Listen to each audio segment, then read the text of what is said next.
शेतकरी मित्रांनो नमस्कार। सर्वप्रथम आपल्या YouTube चॅनलमध्ये सगळ्यांचं स्वागत। आजचा व्हिडिओ देत असताना आपण पेरू पिकामध्ये साधारणतः मे महिन्यामध्ये जो पाऊस अवकाळी पाऊस आपल्याकडे पडला, साधारणतः 15 ते 20 दिवस प्रत्येक ठिकाणी पाऊस त्या ठिकाणी झाला आणि आज आपण ज्या ठिकाणी प्लॉटमध्ये उभे आहोत या ठिकाणी सर्वात जास्त पावसाचं प्रमाण त्या ठिकाणी होतं आणि अशा परिस्थितीमध्ये आपण प्लॉटमध्ये नियोजन कसं केलं पाहिजे किंवा पाऊस आपल्याकडे कमी झाला, आता फोम लावण्याचं काम त्या ठिकाणी चालू आहे, परंतु हे काम चालू असताना आपल्याला त्याचबरोबर अन्नद्रव्य व्यवस्थापन असेल, त्याचबरोबर ज्या ठिकाणी प्लॉट पिवळे पडले असतील किंवा ज्या ठिकाणी पानांना पिंगटपणा त्या ठिकाणी तयार झाला, अशा ठिकाणी आपण कोणते चेंजेस त्या ठिकाणी केले पाहिजे या सर्व चर्चा आजच्या व्हिडिओमध्ये आपण या ठिकाणी करणार आहोत। त्यापूर्वी दादा तुमचं नाव आणि मोबाईल नंबर सांगायचं।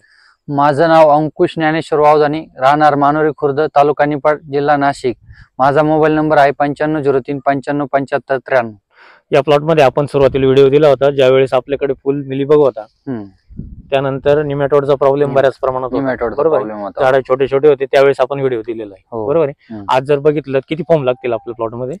जवळपास 1,80,000 म्हणजे 2 लाखाच्या आसपास लागली पाहिजे अशी फॉर्म लागतील। बरं, किती झाड आहे सगळे? हे 2300 झाड आहे, 2300 झाड। हो, 2300। व्हरायटी कोणती आपली? Pink Taiwan. Pink Taiwan. आज जर बघितलं तर आपल्या गावामध्ये कमीत कमी 50-70 प्लॉट बुकिंग झालेले, आता पण प्लॉट बुकिंग करता येईल। आता लक्षात घ्या, हे कामकाज करत असताना सर्वात महत्वाचं नियोजन, पाऊस उघडला कुठेतरी पाण्याचा निचरा होणारी जमीन असेल तरीही आपण त्या ठिकाणी व्यवस्थित नियोजन करणं गरजेचं आहे। त्याचबरोबर ज्या ठिकाणी चुनखडीयुक्त जमीन असेल, तुमची जे आपण म्हणतो ऍसिडिक जमीन असेल, अल्कलाइट जमीन त्या ठिकाणी असेल, त्याचबरोबर जे आपण चुनखडीयुक्त जमिनीमध्ये आपण डोसचं नियोजन करत असताना पहिला डोस आपल्याला पाऊस उघडल्यानंतर त्या ठिकाणी द्यायचा आहे। त्याच्यामध्ये तुम्हाला पर एकर एकरी साधारणतः 3 ते 4 लिटर फॉस्फरिक ऍसिड ड्रिपच्या माध्यमातून आपल्याला सुरुवातीला देऊन घ्यायचंय। ते दिल्याच्या नंतर आपण दुसरा डोस त्या ठिकाणी द्यायचा आहे। तो डोस दिल्याच्या नंतर आपल्याला यारामिला कॉम्प्लेक्स एकरी 25 किलो या प्रमाणात आपल्याला ड्रिपच्या माध्यमातून पहिला डोस त्या ठिकाणी द्यायचा आहे। यानंतर ज्या ठिकाणी क्षारयुक्त जमीन असेल किंवा आपण सोडियम युक्त जमीन म्हणतो, क्लोराईड युक्त जमीन ज्या ठिकाणी असेल त्या ठिकाणी आपल्याला सुरुवातीला जिप्सॉल एकरी साधारणतः 3 ते 4 लिटर या प्रमाणात आपल्याला ड्रिपच्या माध्यमातून देऊन घ्यायचंय। ते दिलं त्याच्यानंतर अर्धा तास जाऊ द्या, वरती पाणी अर्धा तास द्या, अर्ध्या तासाच्या नंतर आपल्याला दुसरा डोस द्यायचा आहे।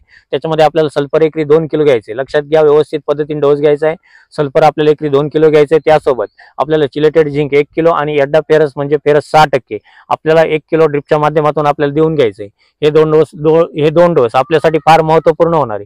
त्यानंतर आपण तिसरा डोस द्यायचा आहे। आज फॉर्म लावलेले असतील किंवा आपल्याला पिकाच्या फळवाढीच्या साईज नुसार आपल्याला डोस देणं गरजेचे आहे। ज्या ठिकाणी या स्टेजला प्लॉट असतील किंवा ज्या ठिकाणी फॉर्म लावण्याची तयारी चालू आहे, सेटिंगला प्लॉट आहेत, अशा ठिकाणी आपल्याला 0.32 एकरी साधारणतः 10 किलो, मॅग्नेशियम सल्फेट 5 किलो आणि त्यासोबत आपण एक्सपर्ट ड्रिप एकरी 2 लिटर या प्रमाणात आपल्याला तिसरा डोस त्या ठिकाणी देऊन घ्यायचा आहे। हे 2 ते 3 डोस आपल्यासाठी फार महत्वाचे होते। याचबरोबर आपल्याला प्लॉटमध्ये पाणी ज्या ठिकाणी साचतंय, ज्या ठिकाणी जमिनीत पाण्याचा निचरा त्या ठिकाणी कमी होतो, अशा जमिनीमध्ये नक्कीच आपल्याला निमॅटोडचा प्रादुर्भाव त्या ठिकाणी वाढू शकतो। अशा ठिकाणी आपण ड्रिपच्या माध्यमातून आझाडिरेक्टिन एकरी 1 ते 2 लिटर पर्यंत, म्हणजे लक्षात घ्या, निमाझाला आपल्याला घ्यायचं एकरी 1 ते 2 लिटर पर्यंत, त्यासोबत आपल्याला इम्पोर्टर घ्यायचं एकरी 1 लिटर या प्रमाणात आपण एक डोस आपण त्या ठिकाणी ड्रिपच्या माध्यमातून देऊन घ्यायचा आहे। हा डोस दिल्यानंतर नक्कीच आपल्याला निमॅटोडचं प्रमाण त्या ठिकाणी कमी होईल, मिलीबगला त्या ठिकाणी चांगले रिझल्ट येतील। हा एक डोस द्या, त्याच्यानंतर 3 ते 4 दिवस जाऊ द्या, दुसरा डोस आपण त्या ठिकाणी घ्यायचा आहे। त्याच्यामध्ये तुम्हाला मिलीक्रॉस एकरी 2 लिटर, लक्षात घ्या, कॉसिमोक्रॉप सायन्सचं मिलीक्रॉप आपल्याला घ्यायचं एकरी 2 लिटर या प्रमाणात। त्यासोबत आपण मिलीक्रॉस घेत असताना आपल्याला स्टिकरचा वापर करायचा। स्टिकर आपण चांगल्या क्वालिटीचा आपण एकरी 50 ते 100 मिली पर्यंत स्टिकर त्या ठिकाणी घ्यायचे। हा डोस आपण देऊन घ्या। आपटेकसाठी आपण त्यामध्ये युरिया अर्धा किलो ते 1 किलो पर्यंत, म्हणजे 500 ग्रॅम ते 1 किलो पर्यंत आपण युरियाचा सुद्धा आपण वापर करू शकतो।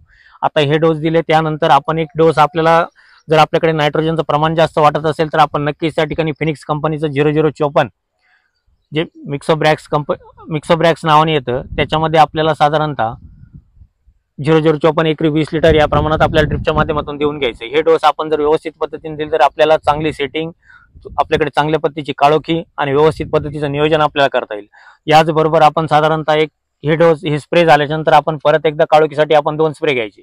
त्याच्यामध्ये तुम्हाला घ्यायचं 0.34 500 ग्रॅम, लक्षात घ्या, अतिशय महत्वपूर्ण स्प्रे असेल। याच्यामुळे तुम्हाला सेटिंगला त्या ठिकाणी फायदा होईल, काळोखी त्या ठिकाणी वाढेल, त्याचबरोबर फुलकळी सेटिंगची मदत जी आपण म्हणतो की लवकरात लवकर रूपांतर त्याचं कळीमध्ये होईल, त्यासाठी आपल्याला डोस घ्यायचा 0.34 500 ग्रॅम। त्याच्यामध्ये रुबिकॉन 500 मिली, बोरॉन 100 ग्रॅम आणि रोको 250 ग्रॅम हा एक स्प्रे आपल्याला फवारणीच्या माध्यमातून आपल्याला देऊन घ्यायचंय।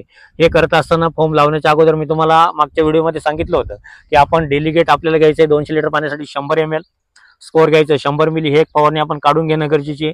त्याचबरोबर फॉर्म लावलेले असतील परंतु पाऊस होऊन गेला, कुठेतरी आपल्याला सूर्यप्रकाश चांगल्या पद्धतीचा दिसत असेल, वाटत असेल, अशा वेळेस दुपारच्या वेळेला आपल्याला मोमेंटो एनर्जी 200 लिटर पाण्यासाठी 250 मिली या प्रमाणात घेऊन एक फवारणी आपण त्या ठिकाणी करून घ्यायची. या पद्धतीचं जर नियोजन केलं तर नक्कीच प्लॉटमध्ये तुम्हाला चांगल्या पद्धतीचे चेंजेस या ठिकाणी दिसून येतील. कुठे मिलीबगचा प्रादुर्भाव दिसणार नाही. कॅल्शियम मॅग्नेशियमची कमतरता वाटत असेल तर आपण एक त्या ठिकाणी तो सुद्धा आपण एक स्प्रे देणं गरजेचं आहे. त्याच्यामध्ये तुम्हाला chelated calcium 150 gram, magnesium sulphate 500 gram आणि त्यासोबत लुना 100 मिली ही एक फवारणी आपण करून घ्यायची. या जर व्यवस्थित पद्धतीने 3-4 दिवसाच्या अंतराने फवारण्या जर केल्या तर नक्कीच प्लॉट आपला अतिशय सुंदर पद्धतीचा त्या ठिकाणी तयार होईल. त्यानंतर जे खताचे डोसेस असतील ते तुम्हाला एक वेगळ्या व्हिडिओमध्ये किंवा त्या स्टेजेसला मी तुमच्याकडे नक्की देण्याचा आपला प्रयत्न असेल. बरेच शेतकरी प्लॉट बुकिंग करत आहे. इतरत्र महाराष्ट्रामध्ये ऑनलाईन बुकिंग सुद्धा आपल्या त्या ठिकाणी चालू आहेत. तुम्हाला ऑनलाईन क्रमांक सांगतो 9834252214 9168 000 503 आणि 504 या क्रमांकावरती संपर्क करून आपण आपले प्लॉट बुकिंग करू शकता. काही अडचणी असतील ऑफिसला कॉल करून विचारू शकता. त्याचबरोबर जे आपण व्हिडिओ प्रत्येक पिकांमध्ये तुमच्यासाठी देतोय, आता जे आपण जून महिना जर सुरू झाला किंवा पावसाळ्याच्या सुरुवातीच्या तुमच्या भाजीपाला पिकांच्या बुकिंग त्या ठिकाणी चालू आहेत, वेलवर्गीय पिकांच्या त्या ठिकाणी बुकिंग चालू आहेत, फळबागा तर बुकिंग चालूच आहेत. आता या सर्व बुकिंग आपण नक्कीच प्लॉटच्या माध्यमातून किंवा तुम्ही शेतकऱ्यांचे नंबर त्या ठिकाणी दिलेले, तुम्ही कामकाज शेतकऱ्यांना विचारून सुद्धा तुम्ही बघू शकता. जर अशा पद्धतीचं कामकाज असेल तर प्रत्येक शेतकऱ्यांनी प्लॉट बुकिंग करायला कुठलीही अडचण त्या ठिकाणी नाही. आणि आता हे व्हिडिओ तुमच्यासाठी असतात, परंतु हा व्हिडिओला कोणी नवीन आला असेल तर नक्की चॅनलला सबस्क्राईब करून घ्या. व्हिडिओ आवडल्यास लाईक करा, शेअर करायला विसरू नका. धन्यवाद.